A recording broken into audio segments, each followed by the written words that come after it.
Today, we are talking about how to build a federal sales team. Who needs to be on your team to effectively sell to the government? What are the most essential positions? And, what are some nice to haves? And how do you find these people? How do you train them? How do you put your team together, right? You don't have to have everybody, especially in the beginning. I'm going to tell you what I really think too. I think some of these positions are not essential at all. I think some should be full-time positions. I think some should be hired out as 1099s. I think some only move the needle for certain types of businesses. So we're going to get into all of that today. I'm Rick Howard, former government procurement officer. I managed over $82 billion in contracts for the Department of Defense before I retired and started GovClose, which is the number one training platform for sales executives, veterans, federal workers, starting consulting businesses, all geared towards selling to the government, getting that job with a company to do exactly what we're talking about right now. And I also consult, and I've been doing that for a while, helping companies sell to the government. So let's get right into it. Now, I thought today what we do is I'd cover, hey, what would the ideal sales team look like? And we can go into some of the positions beyond sales because as I've talked about, once you win your first government contract, that's when the real work begins. As some of you know that have been in the field for a while, that this is something that is very regulated. It's worth the time that you put into it, but it does take a lot of time.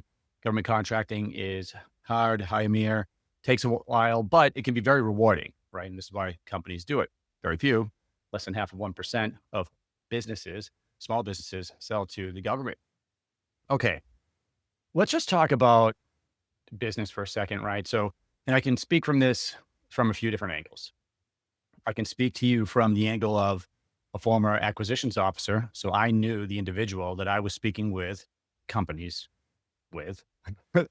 And, I knew these companies would end up on contract, right? Because they knew how to play the game. So I know which ones directly are working with the government and making it happen. I also know from the company standpoint, selling to the government, having worked with some of these companies, hundreds of these companies, but really directly with a few of them, I know which positions are really necessary in order to drive everything forward, to keep it moving in place. And then, of course, I run my own business, right? I run my consulting business and just working with these companies, selling to the government. I train people. So, going to give you my unbiased opinions here. Feel free to ask questions while we're going through the live presentation. So the first thing is with any business, I don't care if you're selling to the government or you're selling B2B, B2C, you have to have sales. Sales drives revenue, revenue drives your business. If you don't have revenue, you don't have a business. Now, we hear a lot about companies and taking venture capital and angel investing and things like that, but there are millions and millions of companies that are never involved with that, right? They just start a business like I did, like a lot of the students in our GovClose program. And by the way, guys, if you can't hear me or if the audio's off, just let me know in the comments and I'll make an adjustment. I think my son came in here and played with the audio dial a couple days ago on one of the videos, and it was painful to watch, or at least listen to. So sales is so important and we have to drive revenue for your business. And so most companies don't have a venture company backing them, right? So most small businesses are depending on the revenue that's coming in from the sales. We have to focus on that. So what you're selling you have to figure out a way to make that profitable for your company. There's a lot of cliches out there about business, such as, hey, you got to be in business for at least 3 years before you see profit. Well, no, that's bullshit. So sorry for swearing, but that is not true with a lot of companies, right? For instance, I remember my 20s. I went out and started a painting company, just like my dad did, learned everything from him, profitable immediately. I needed the revenue to come in. That's why we're in business. So you have a skill, you have a service, you have a product, you have to be able to sell it. Now, the big difference and the reason that I am even covering this topic today is because selling to the federal government is a much different process. Thanks, Brett. Thanks for giving me the QC there on the video and the audio. Selling to the government is a much different process. It's not B2B sales. It's not B2G sales. Okay. So when we're talking about building that team, and the first person on this team that you hire should be a sales executive. Without question, you need a sales executive. Often as a small business owner, you're wearing every single hat, right? So let me talk to you a little bit about that sales executive. Your sales executive, and companies make this mistake all the time. Your sales executive should not be your B2B guy that's doing great, and you're going to put another hat on him. Now he's the B2G guy as well. I get it. You may have to do that in the beginning, right? But selling to the government is so much different. That person is never going to be successful unless, I mean, you could train them. Certainly, you could send them through GovClose, but this isn't a pitch for govclose.com. This is just what you need to know. So with that sales executive, I'm looking for somebody that has either been selling in the public sector for a period of time and has produced results. And so I can understand that he actually knows how to do it. Or so you can either hire somebody that already has the skill set, right? Who's trained, who's done it. Or you can hire somebody, and this could be good for you as well. You could hire somebody with either a federal or military background, right? So let's just say that I want to sell, it depends on what you're selling. But if I'm selling software and I'm selling that to the Air Force or the Army because I've done my research, I know who I'm selling to. Maybe I'm selling it to Life Cycle Management Center in the Air Force. Well, then maybe hiring somebody with a background in software development that was in the Air Force, that could be a very good hire, or an acquisitions person. Same thing with the Army, Marines. Even if they had nothing to do with contracting, what you're getting, by the way, reserves and National Guard members that are currently in, here's what you get. You're getting somebody with a security clearance and a network that understands the organization you're trying to sell to better than anybody that has not served in that organization. Now, here's what you got to think about. Do I need to train that individual? Does that individual know anything about government contracting? Have they sold before? So these are all things, these are balancing acts, right? So you got to figure, am I going to hire someone at the top of the food chain that really understands it? Maybe has a background as well. I'd say next level down, hiring somebody that hasn't sold to the government, but has a background in the organization you want to sell to, but you have to understand who you're selling to first before you do that. And then you can get them trained and go from there. But that sales executive is without question the number one hire. Let's talk about what that person is going to do. Selling to the government takes a long time. And let's see, what do we got here? Tell me briefly, how can I start with sam.gov to get a gov contract? Amir, I have other videos. If you go to my YouTube channel, just type in @GovClose. You can find many videos about how to go through sam.gov. In fact, I did a live last week it's on LinkedIn as well. If you go to my page and just look for meaning my LinkedIn profile, I go through how to go through sam.gov, the basics of how to apply, because you have to make sure your business is registered in SAM, and then there's a lot that goes into it. You'll learn a little bit from this as well. So your sales executive is going to own the relationship with the federal buyers, okay? And that person is going to build a pipeline of leads that you can actually close. And so if you hire someone that's seasoned or you put them through the training, you hire someone from GovClose that I've trained, that person is probably going to be finding leads for opportunities with a specific targeted agency. We're targeting them because they buy from businesses like yours. They have a requirement and funding to buy the types of things that you have. And we're finding opportunities before we ever see an RFP, request for proposal, or an RFQ, request for quote.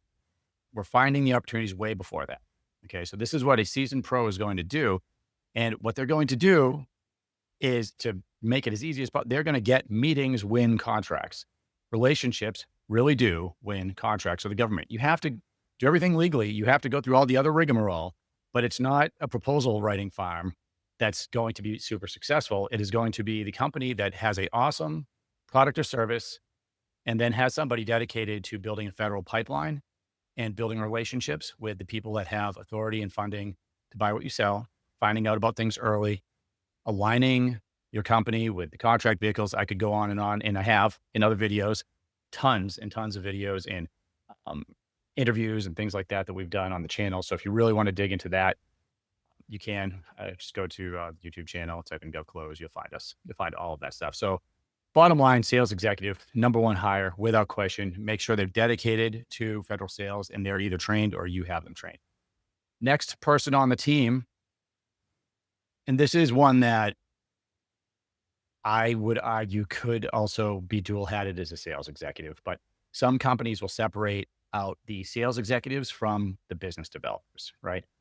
Now, what you may have, and by the way, if I was building a team for a company, and I have, and I've managed those teams, I would be building, not, I wouldn't build, I wouldn't hire a sales executive and then a business developer. What I would do is I would first put my strategic plan together, right? And sometimes that's just an advisor. You don't have to hire someone full time for that. I do that with companies all the time. There are other great people out there, other great folks doing that. We research the data, how the government buys what you sell. What's the government going to be spending in the future on what you sell? What are the offices and how do they buy?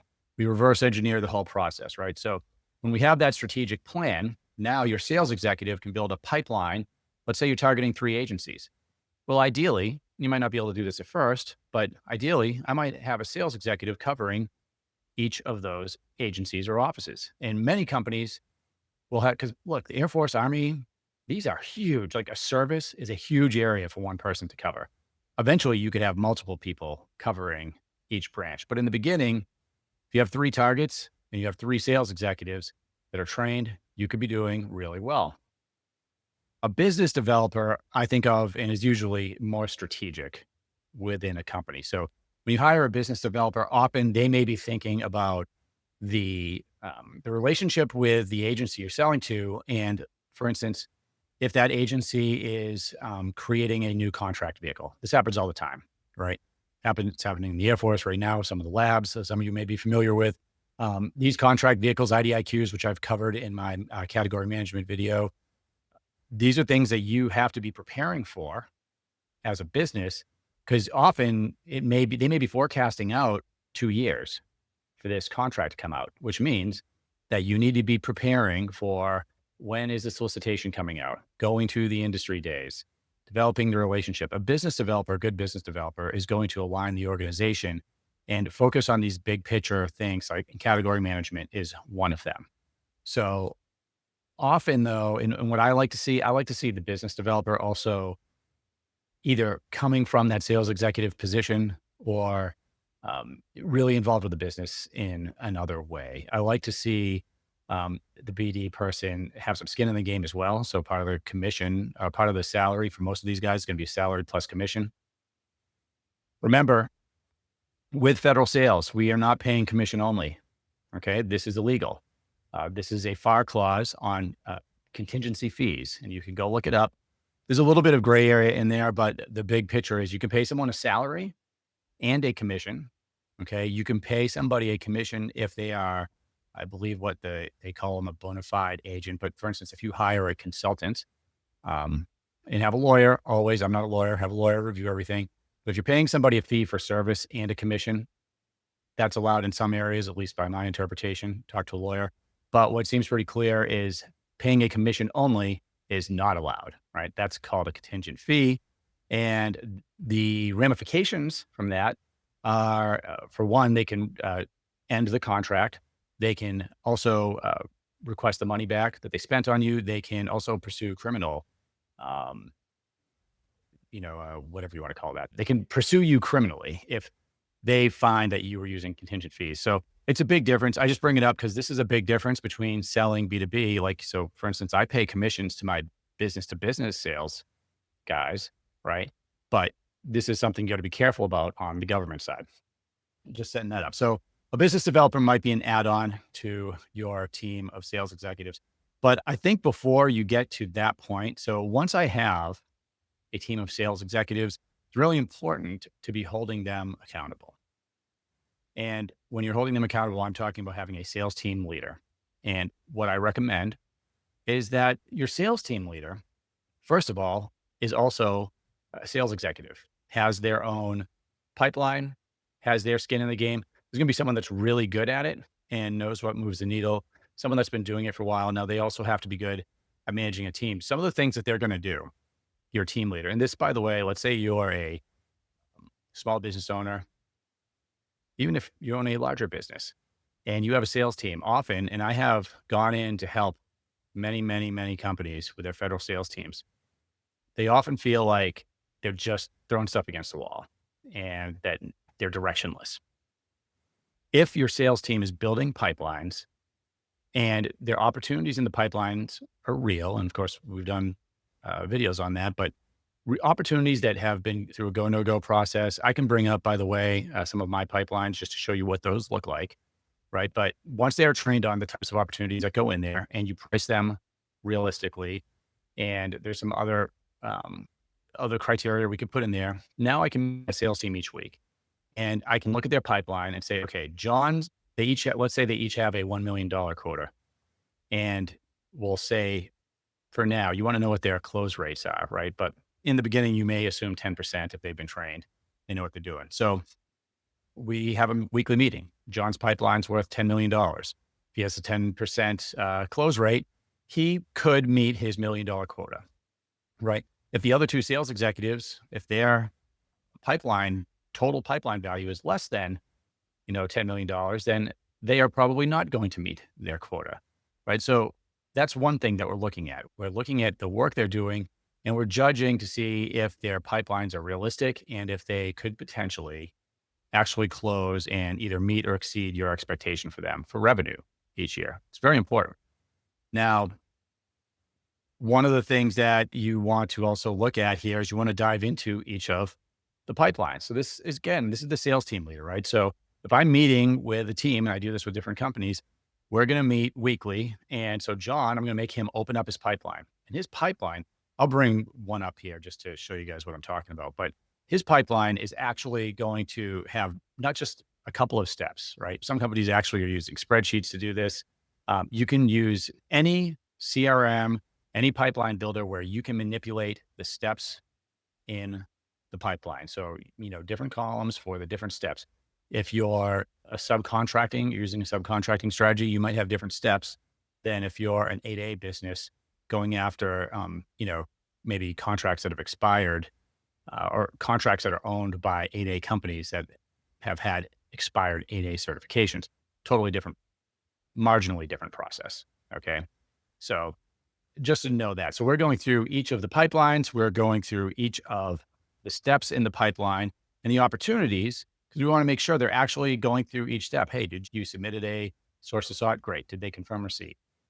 Okay. When's the solicitation coming out? So these are the things when you actually see them, you can ask about each of the opportunities and you want to focus on the ones that are actually closer to closing, right? So now we can start really predicting, hey, which ones are slipping? Why are they slipping? Is there an opportunity to bring something else in where we can make up for an opportunity that is falling off the radar? Okay. So, and I'm just seeing if we can bring up the pipeline here, but this is not going to be a pipeline video. I'm not going to bore you with all of that. So we've talked about so far the importance of having a sales executive that knows how to sell to the government. I think it's the number one position. And this is my bias, right? I realize every company is different and you need the revenue coming in potentially before you can do this. But I have seen very mixed or/slash poor results when you start taking a sales executive and combining that with any other position, program manager. Like if they sell it and then they're in charge of managing the actual effort, that in and of itself is a full-time job, as you probably know. So we want somebody to be dedicated to federal sales. And then we want to expand upon that as you start winning more and more contracts and start bringing them in. And then the next position that we talked about is the sales team leader, right? And I think the sales team leader, after you build up a couple of the sales executives, now the leader can meet with them each week. And so what you're creating is this recurring, not automated, but a recurring process where you have talented people that know what they're doing and understand how to sell to the government, continually finding leads each week, managing them in your pipeline, and moving them towards a closed contract. Let's take a look at what that looks like real quick. We also quickly, we looked at the business developer, right? But the business developer, again, sometimes they can, in fact, I mean, I often would, if you're a good sales executive, you should be forecasting the different strategic things that are happening within an organization. But once your company grows to a certain size, you could certainly bring somebody on that is just focused on the strategy piece and working on things like category management and contract vehicles. All right, guys, this is what, just so you know, this is the type of thing that you're going to be looking at when you are having your weekly sales meeting. This is what your team leader, your sales team leader might be looking at. So each company is going to have their own revenue goals. And I realize this is not the most entertaining subject matter, but this is what companies that are actually making it work. This is what they're doing. And you have to have a process, and you want to have somebody um, that's a little bit analytical and is not going to veer off course. So they're going to meet with their sales team. So you're going to have your sales executives and you're going to have your team leader meet with them. And he's going to go, all right, or she, our company wants to make $5 million for small business, right? $5 million this year. All right. So I can look at this right now and see, hey, if $5 million was my company quota for the year, I could see here that I'm probably going to be able to hit that, right? Now, here I already won 6.2 million, but if you have a 13% win rate, you can apply that to your pipeline total. 10%, same thing. So I know how many opportunities are here. Most pipelines going to be way bigger. I know what the pipeline total is. Now, I'm going to do this for each of my sales team, my sales members. So I'm going to know, like Johnny, if this was a individual's pipeline, right? And he had let's say he had a $10 million quota. Is he going to meet it? No, his pipeline's not big enough. So I can do the math really quick, right? This depends on having the opportunities in there and having the opportunities priced correctly. And the only way to know that, your sales team leader or you, if you're going to be the one doing it, is to actually go into each of the pipelines. So if I was going to go into Johnny's pipeline, and let's say this is an 8A, graduated each my pipelines, I put together by strategy steps. So once we've done our road mapping, we understand, hey, is this a SIVR strategy, another transaction authority strategy, source to sought? Some of these have similar steps. Some of them have wildly different ones. So you want to make sure that you're using the right one. But let's say that I am in this one here. This is an example one. And meaning when I get to the end, the closer I get down here, the closer I am to either winning the contract or getting it off of my list. Right. So sorry, you guys probably can't see any of this. Um, so during the sales team meeting, first you look at the size of the pipeline. Hey, you need to get more opportunities in your pipeline, or, or it looks good. Now let's go in and see, when are we going to start closing these things? Right. So, once I get further down in this particular pipeline, maybe I've scheduled a demo, a brief with the agency, right? I'm going to get a lot of information there. This means I'm going to be more likely to win that contract unless we blew the demo, right? But I'm going to get a lot of information out of that brief besides just advertising what we're doing. Then I can move that over to this, hey, when is the solicitation coming, right? So we get closer to a solicitation coming out. We have to be watching that. We have to be prepared for that. There are many companies out there that have gone through all of the meetings, industry days. They've done the source of SOD, RFI submissions, and then they missed the solicitation because they weren't paying attention, right? So it's not enough just to have a automated tool looking at it for you. And there's some great ones out there. You also, if I'm using this pipeline and meeting every week, I'm not just waiting for an email. I'm going to go, okay, especially if I'm, working with the team member, I might say, all right, you said that the solicitation date for this 3-year IT consulting was supposed to come out at the beginning of July. Has it come out yet? And their answer may be, well, I haven't seen an email yet. Okay, look at it right now. Like, I want you to search at sam.gov. I want you to see, and then I want you to email the program manager or your contact over there and ask them, when's the solicitation coming out, right? We want to follow up, because often what happens is these get delayed, and that's where we start losing our grasp on it. But if we have a regimented pipeline with the steps, we can follow these steps all the way through. See, hey, the solicitation's released. I know when I work with him that there's 2 proposals that they're writing right now, right? I don't have to think about it. It's right here. Okay, when do they do? How are we doing with that? And this actually is going to lead us to the next team member that I think, in the beginning, you might not have someone dedicated to this. You might have somebody that you're just 1099ing out, but a proposal writer, okay, for me is like a godsend into an organization because your capture man, or sorry, not your capture manager. We'll talk about that role. But your sales executives, again, they are the lifeblood of the sales team, and they have a full-time job without writing these proposals. Now they're going to be involved with the process, and some companies are going to have engineers involved with the process. Some will have lawyers, and we're going to talk about the lawyer as well, because having a legal team is something you're going to want as a big business. And before that, again, you can have a lawyer that you're paying hourly or on retainer, which is really important. But we want to have somebody that can handle these proposals because even with the tools that are available today, folks, and some of them can seem to make it easy. The proposal, if you mess up a government proposal, you have lost. All right. You have lost the game if you screw up the proposal, and it is so much work. In fact, you'll see, and some of you you know, um, may understand this. Often what will happen is when that proposal comes out, your account executive, that might be all he or she is doing for 2 weeks, right? So they're going to have their eye off the prize. Now they're trying to put this proposal together. Often some of them are long, and some of them are, when we're talking about $100 million, $200 million contracts, $1 billion contracts, some companies are working on those for years. Okay. Because they know they're coming up and they're refining and they're using professional proposal writers and lawyers and whatnot. But, this is someone, if you can get a proposal writer in there that has won proposals, that knows how to write proposals, then that can free up your account executives. And it can also allow you to put a lot more out there. So you can allow you to go after a lot more opportunity than you may have been able to before. So we have got the account executive.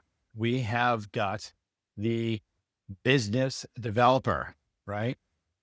We potentially, and we've got the sales team leader. That's what we have talked about so far. Now, I really think this makes up the core of your team because a lot of the other things we can 1099 out in the beginning. I think you can 1099 out the BD person too until you actually have the revenue and the funds coming in to be able to do that. The proposal writing, again, especially in the beginning, if you're brand spanking new, you want to have somebody that has written proposals and to start doing that for you, right? So at least for a couple of them, because now they can put together a template that you can use and have your guys like learn how to do it. Every solicitation is different. So every proposal is going to be a little bit different.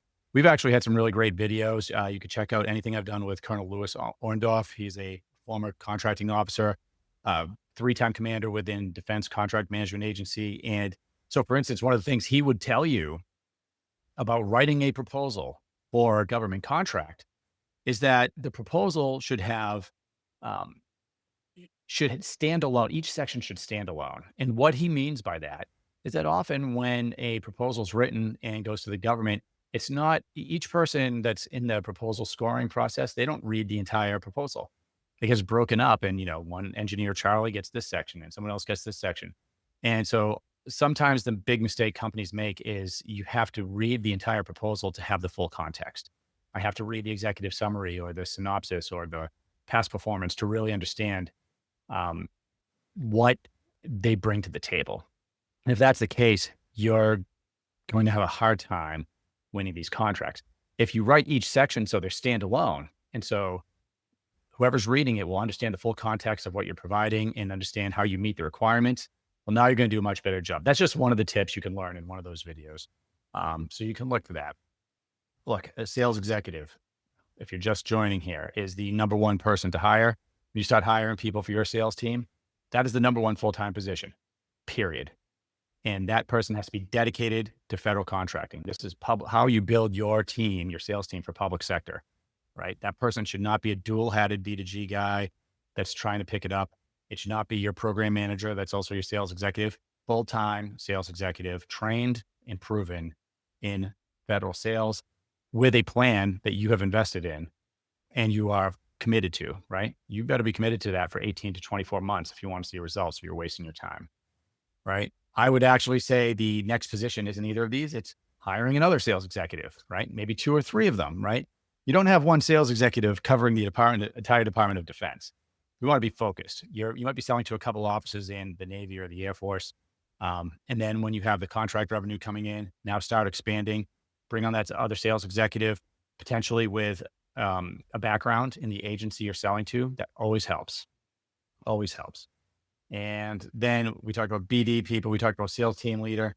Then I kind of skipped over, by the way, sales team leader, very essential. That's what keeps the whole ball running. And if you don't have a sales team leader, you need to have those weekly meetings. I showed you what my pipeline looks like and kind of what I'm going through with sales executives. I'm holding them accountable to the total pipeline value, the quota, what they're responsible for the year. If their pipeline's big enough to hit it, if it's not, they need to get more leads. And then going into the pipeline itself and looking at those opportunities and questioning every single one. Where are we? Like, what's the next step? Have you done those things? That's just a good process. It's accountability. Even if you have seasoned folks that may not want to be held accountable, like, it's your business. You got to run your business. And if they know they're accountable, they're going to do it. The proposal writer can really take the burden off of your account executives and they are going to lose track of what they're doing if you don't have someone helping them write proposals, because like most of the stuff that you win will require a lot of paperwork with the government. It has to be right. And so next I'd be looking at that. Now, a capture manager, I don't know.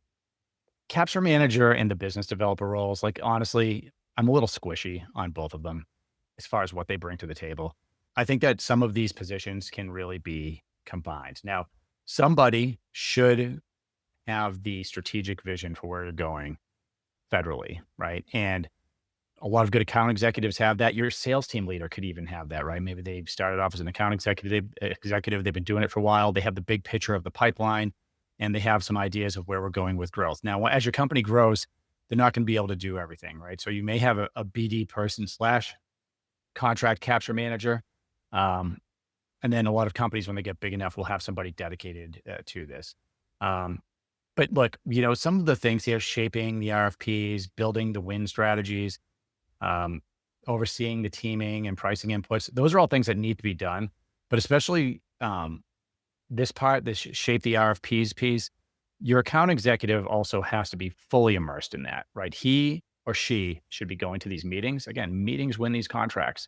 So your account executives, your sales team, the core, the lifeblood of your business, they cannot be stuck behind a computer this just every day of every week. This is a relationship game, right? So yes, there is a lot involved with managing a CRM and a pipeline, but they got to get out there. They got to go to the conferences. They got to meet the people that are actually doing the work.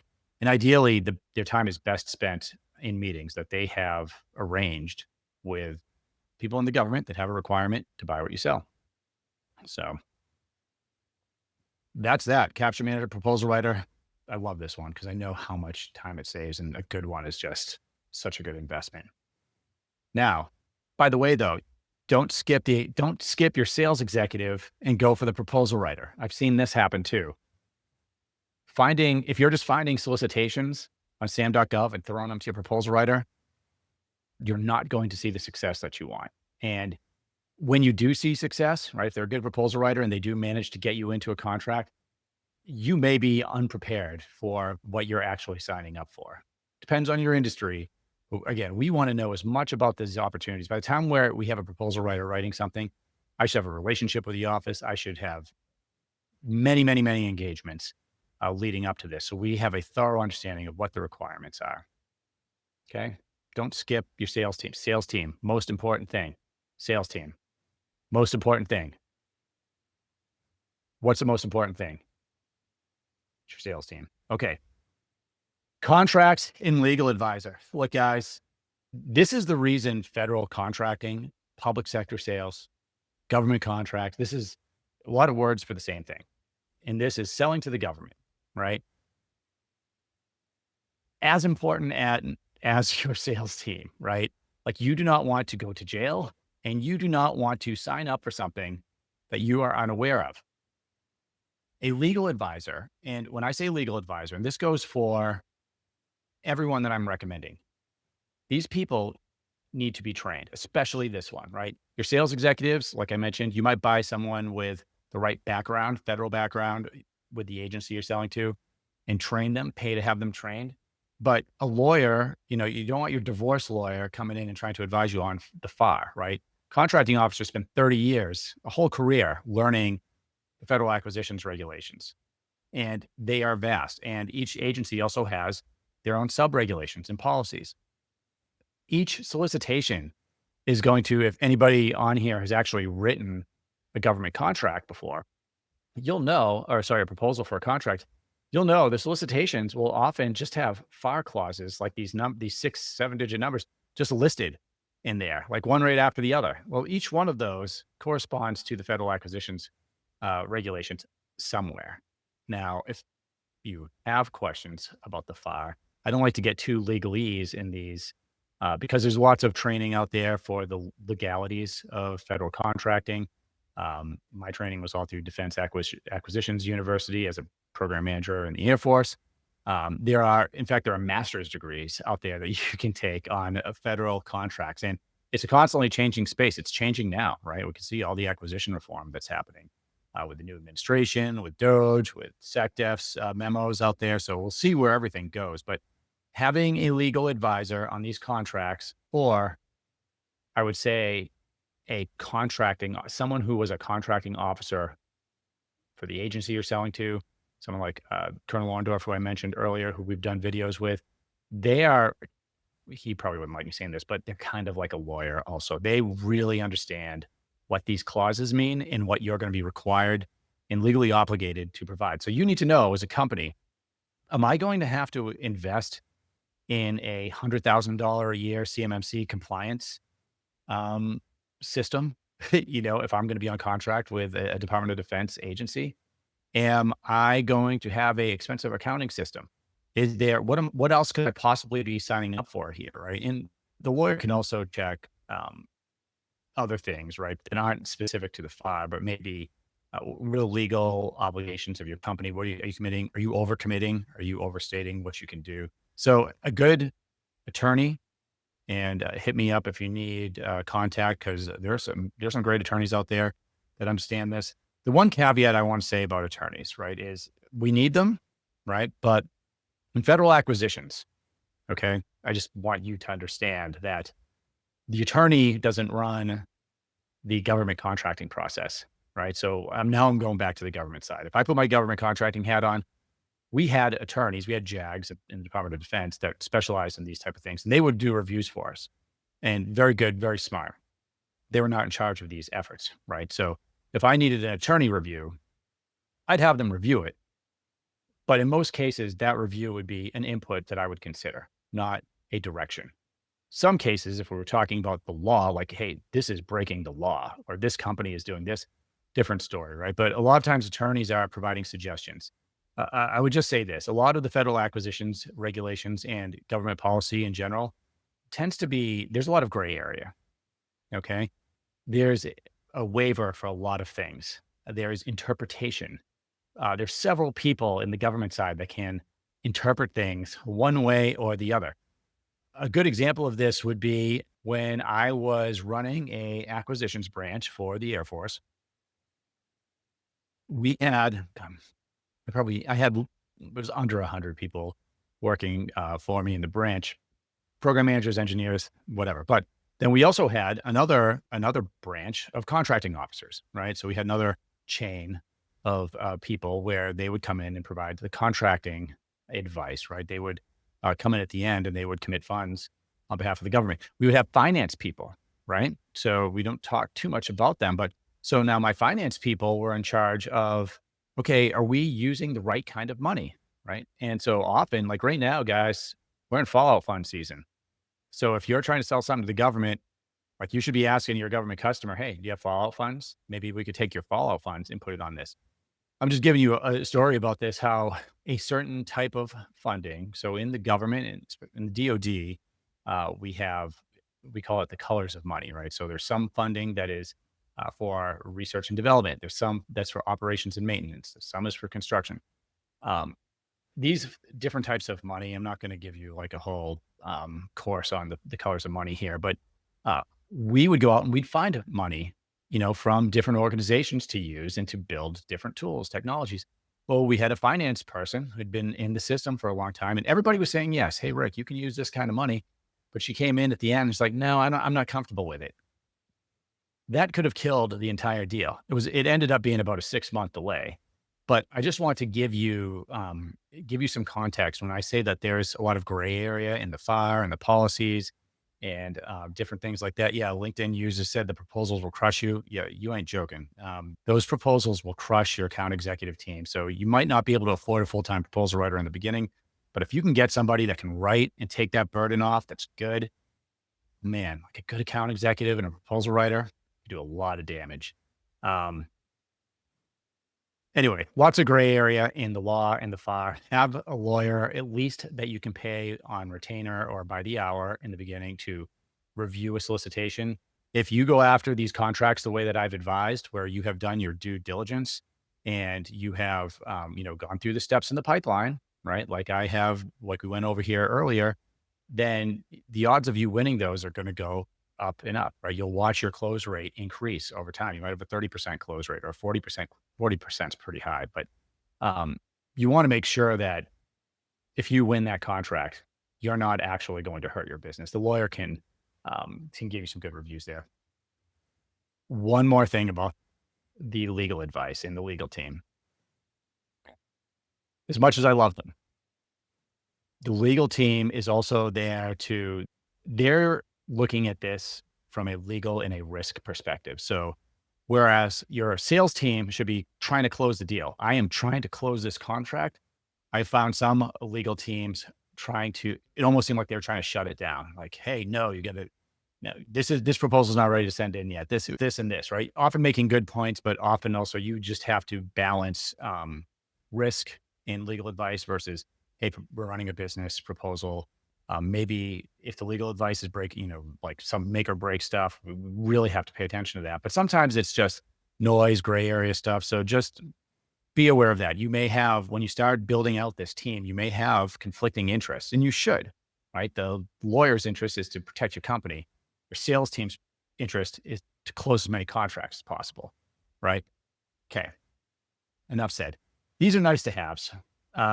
Pricing analyst, look, especially if you're providing services, having somebody that can go out and take a look at current pricing is great, but you can do it yourself as well. You can, here, I'm just going to type in the thanks there for the comments that are covering in. Hey, look, guys, we're on YouTube and LinkedIn and a few other platforms right now. So if I don't get to your question, it may be because I don't see it, but it's also because we have some building up here. Not as many on LinkedIn, but it's all good. It's all good, man. Look, the pricing analyst, you can do this yourself.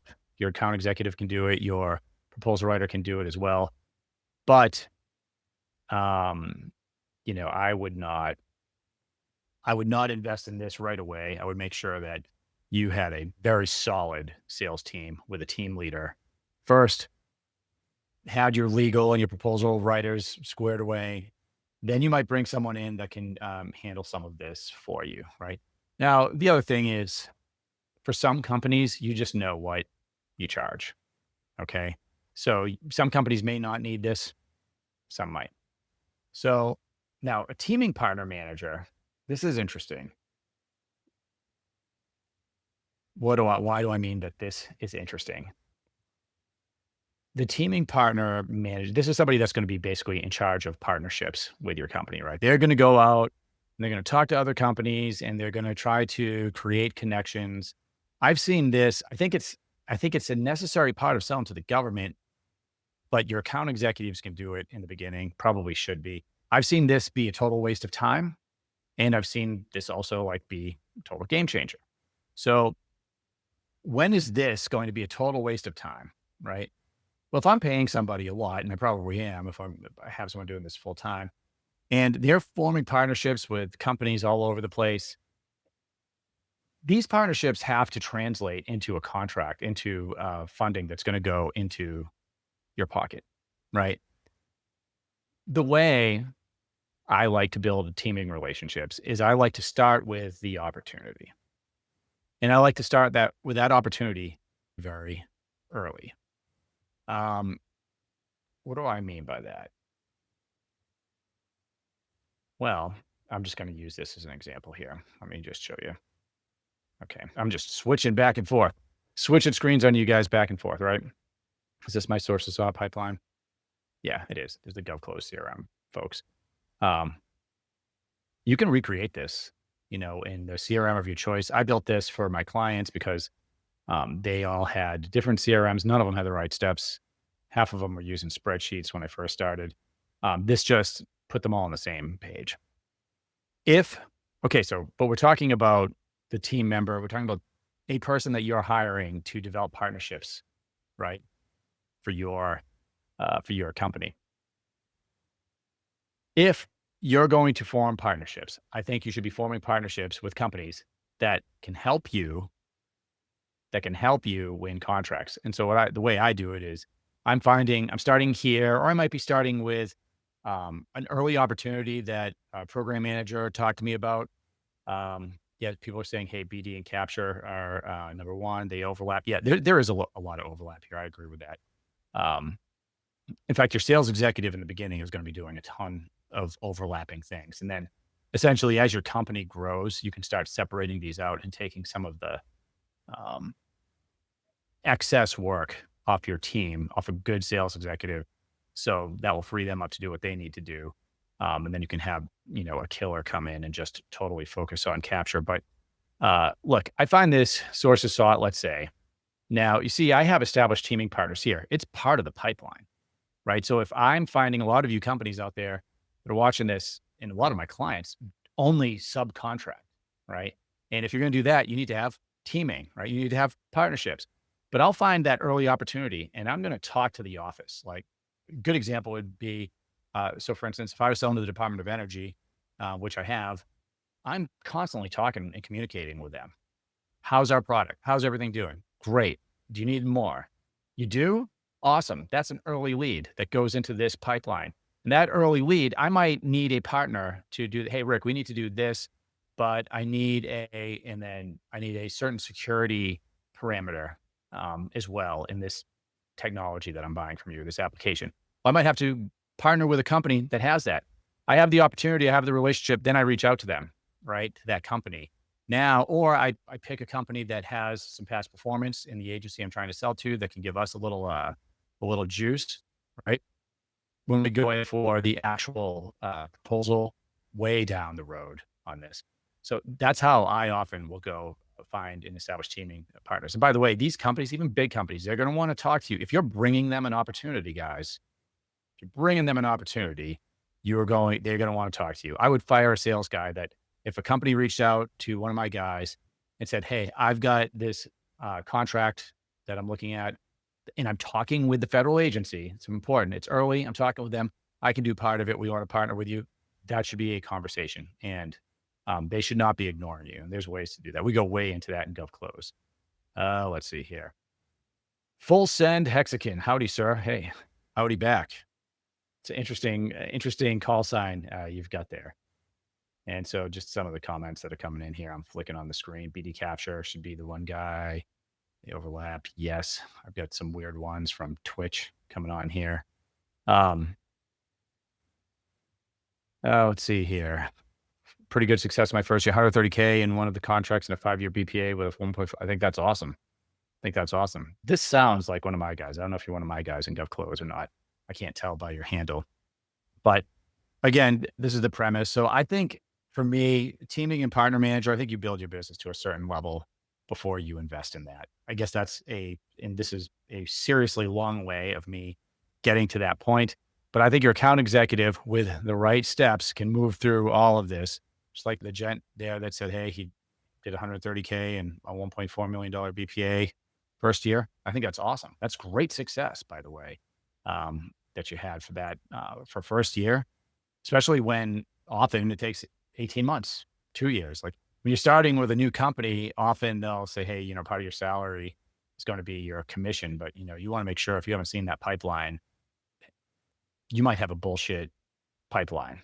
Pardon my French, a BS pipeline. So you want to have that pipeline that you built that are pre-RFP, relationship based, fully vetted opportunities that you can win. And after that second year with a company, now you should really be closing a lot of those if you've done it right. So again, we'll get off of this screen here. So I think that covers the teaming partner. We have a couple more we can look at here, a couple more positions. And if we have time, I'll talk about, because I know there's a lot of you that are also consulting on the side, starting consulting businesses. A lot of the people in GovClose have consulting businesses that help companies sell to the government.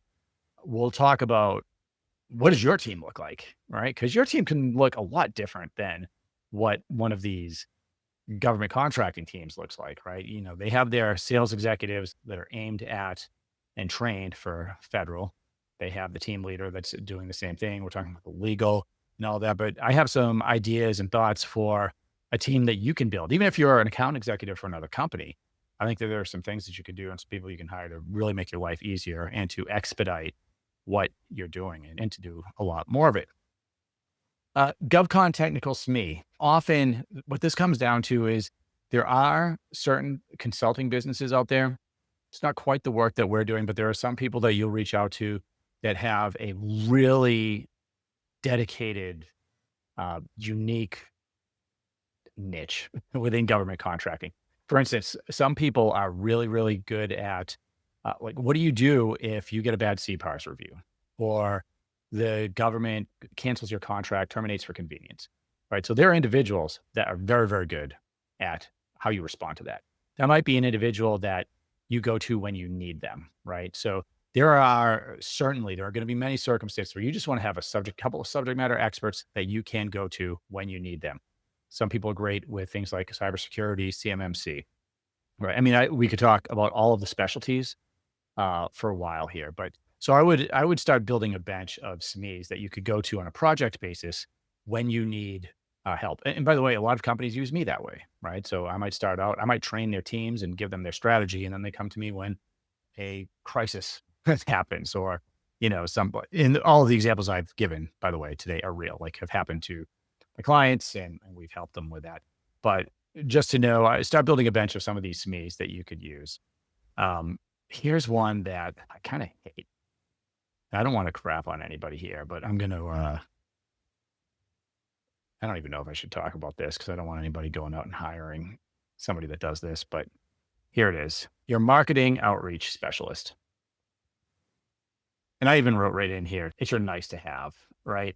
I don't even know if it's a nice to have or not. I think here's the thing. There are some companies out there that specialize in marketing, right? And usually what they're doing is you're seeing some of what I'm going to get to here, but usually what they're doing, they're going to maybe set up conferences for you.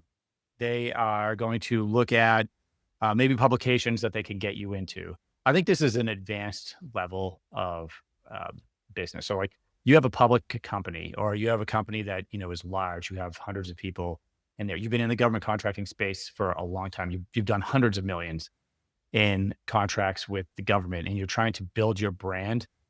Then having a marketing specialist may be something that you want to do. But I've also seen a ton of money wasted here, guys.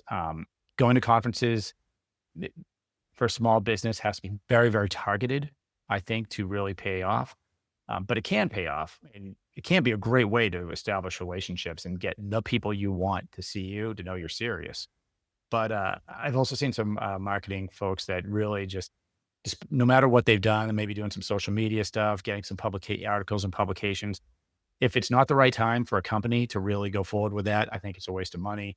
And I also think that as far as going to the right conferences, that's something that your account executives should frankly be very, very aware of and scheduling. So your account executives, your sales team should be working directly with the federal customer and asking them like, hey, what conferences are you going to be going to this year? Like, where do you hang out? If you were, for instance, selling to H&J at, which is where I came out of at Hanscom, that AFCEA puts on an event called New Horizons every year. And so that would probably be a good event for you to go to. Now, let me just give you like some context here. That event, some of these events are, I think, a waste of time. You're going to see a lot of businesses out there that put conferences together. And what they're doing is they might get a couple of government or federal people to come in and give a speech, but then they're getting hundreds of companies to come in and set up booths and pay to attend and all this. That is not the conference that I want to attend. There are two types of conferences that there's two that I want to attend. One of them is going to be a conference that is heavily attended by people in the federal agency in the office that I am selling to. Okay. And a good example of a conference like that would be like the Air Force ATA conference, Airlift Tanker Conference that happens every year. Happens in usually like around the Halloween timeframe, like end of October, beginning of November. This is a conference that has like you're so outnumbered by the people there. So, for instance, if you have a booth in a conference like that in your small business, you have your account executive there, you're going to have not only users are usually not who you're targeting, but this is really, I think, a special example. You have, let's say, you're selling some type of aircraft maintenance tool or technology or something. You're going to have the aircraft maintainers there that can see what you're doing. You're going to have their bosses there. You're going to have people that can, sign things like SIBR memos or, that could push requirements up. Meaning you're going to have group commanders there. Everyone wants to be at an event like this. You get full bird colonel group and wing commanders there. You also have COCOM commanders are there, and they're going to, if you have a booth, they're going to have a special time where they walk around and go to every single booth, just them, at least the years that I've gone to it. They roll out the alcohol carts, whether you drink or not, it doesn't matter, because a lot of people at these events do. And so they roll those out at 4 or 5 o'clock every day. And so they're hanging out, they're having a good time, and they'll have free conversations with you. So I've gone to these where we've had a tool that they really wanted. And so I could get the user to see it and really like it. I could get the acquisitions officer there because there are acquisitions officers there as well. I could get them to say, okay, yeah, this is, here's my number. This is what we're going to do.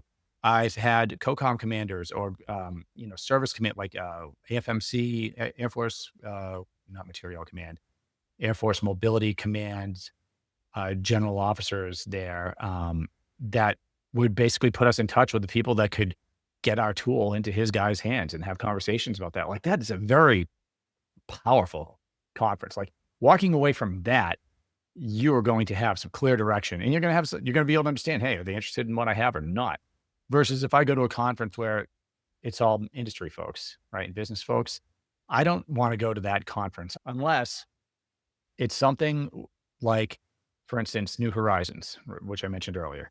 If I know that I'm selling to a specific organization, and in this case, we were talking about Hanscom Air Force Base, there's a few different PEOs there. But if I was selling to the Special Programs Division, some other division there, and you go to the AFCEA conference, well, you're not going to be outnumbered by government folks there. But what you are going to get is you're going to get the leadership, the acquisitions leadership, standing up and briefing on all of the things that they're working on, the upcoming contracts. You'll get the point of contact that you can reach out to talk about the upcoming contract. Hey, are they having industry days? Are they having, so this is a great place to work on your leads and maybe to build some of your teaming and things like that. So you just want to be really, I think, judicious with your time and your money and what conferences to go to. If you go with a marketing person, it should be at the right time for your company. And you can build, I mean, there is something for building name and awareness, especially as you grow. But for some of the smaller businesses, and I know a lot of them are watching this, I don't think that marketing, I think that's like one of the last things we're thinking about. All right.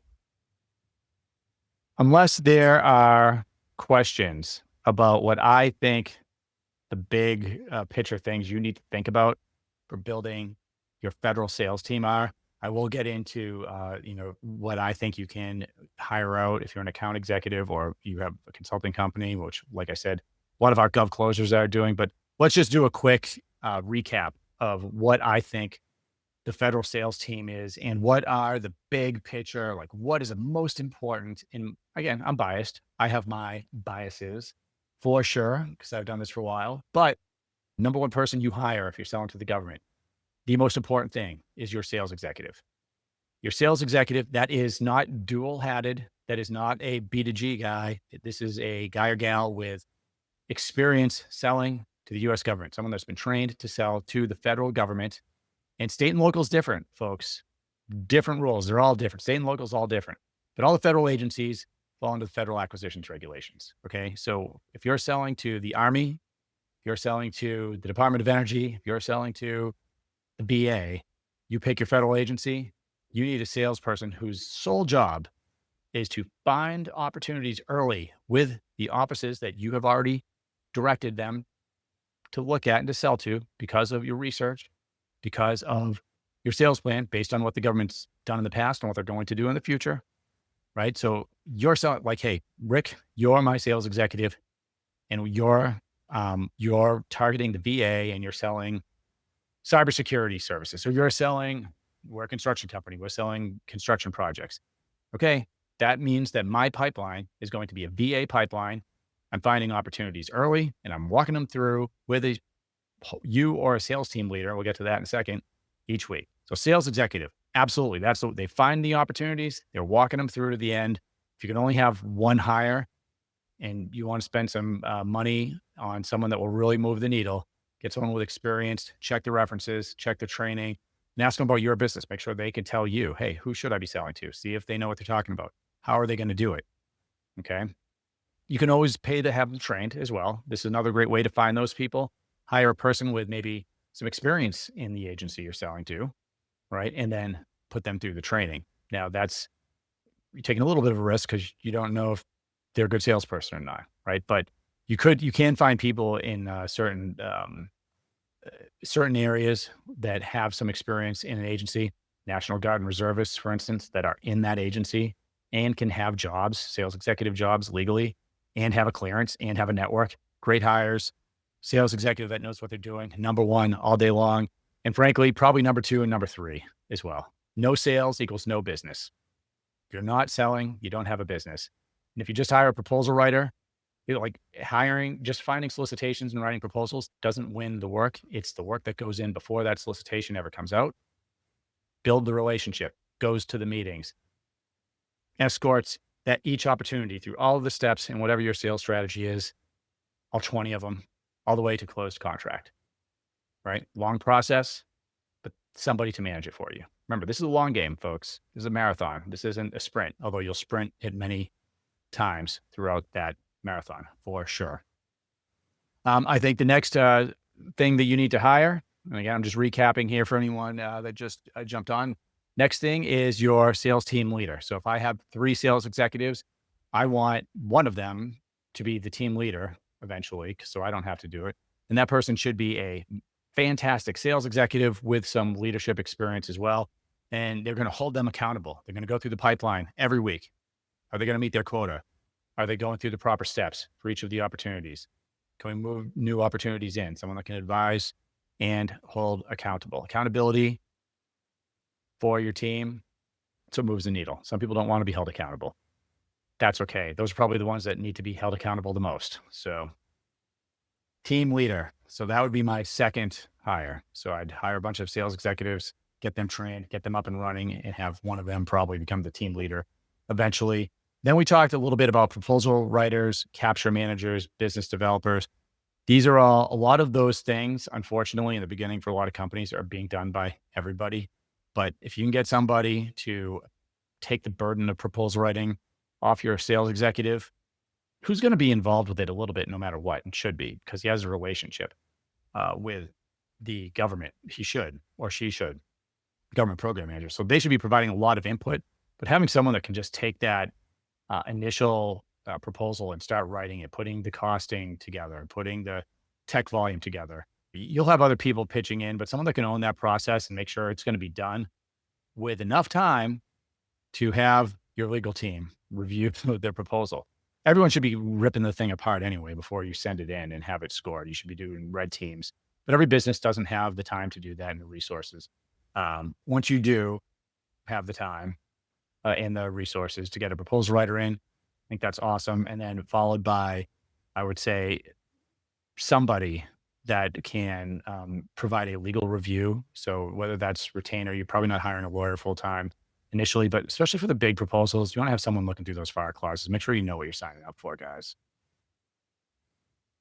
After the legal advisor, we talked about a few things that are kind of nice to have: pricing analysts, teaming partner manager, um, GovCon SMEs for certain areas. As you know, look, the real work starts when you actually win a contract with the government, right?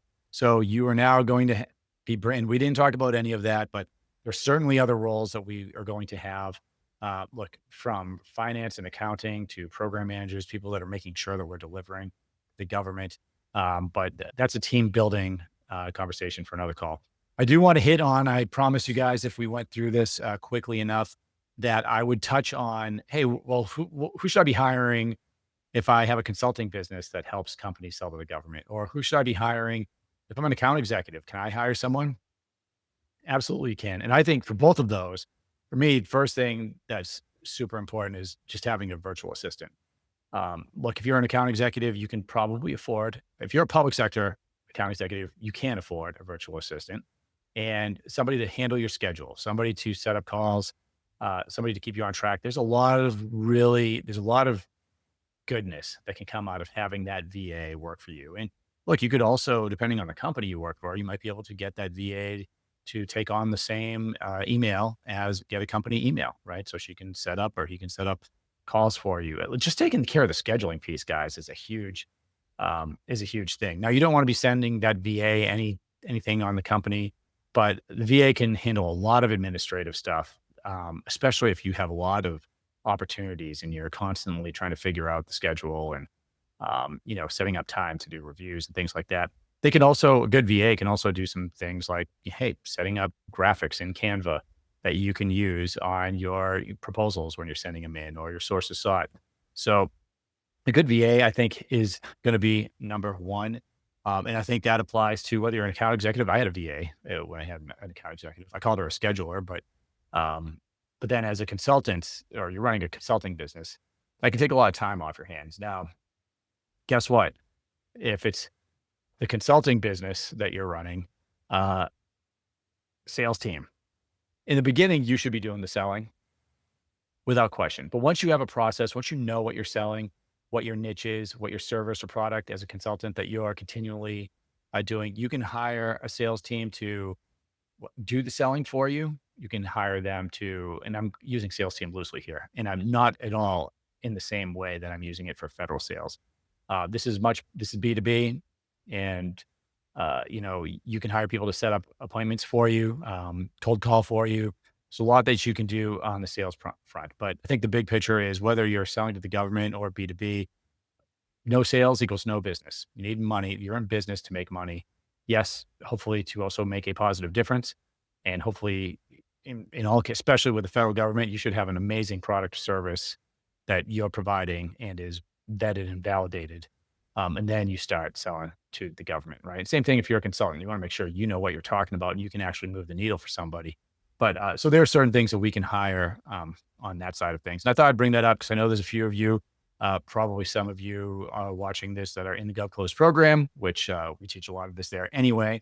And I also, so VA sales team to handle certain aspects for you, and also social media managers, video editors. I have an accountant. I have a bookkeeper.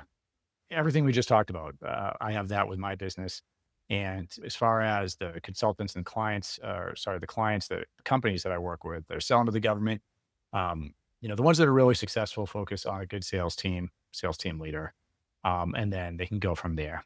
Keep yourself legal and do the right things. Provide an awesome product or service. Build your relationships. You're going to be great. All right, guys, that's all I got.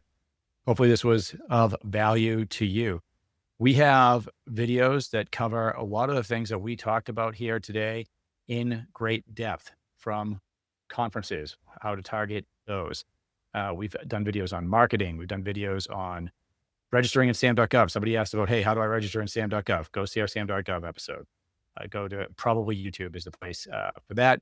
And then for everybody else, hey, on LinkedIn, find me on LinkedIn, Richard C. Howard, or you can just type in @GovClose, connect with me there, hit the notification bell, and then you'll be looped into all of our free trainings when we do them. This week is the 4th of July. So hopefully you guys are going to get out there and get some vacation and, take some R&R. Then we're going to hit it right afterwards. We're going to hit it hard. fallout funds and the sprint to the end of the fiscal year. Fiscal year ends at the end of September. And if you've been struggling to sell something, especially like a newer technology, new product or service, if the government told you they didn't have money, reach out to them again, ask them if they can look at follow-up funds for you. I'm getting to the point where a lot of that stuff's probably allocated, but you still have some time in some of these agencies. And for everybody else, hey, head on over to govclose.com. Do you want to start your government contracting career? Get that job with a company, start a consulting business. Do you have federal experience? Are you in one of the federal agencies?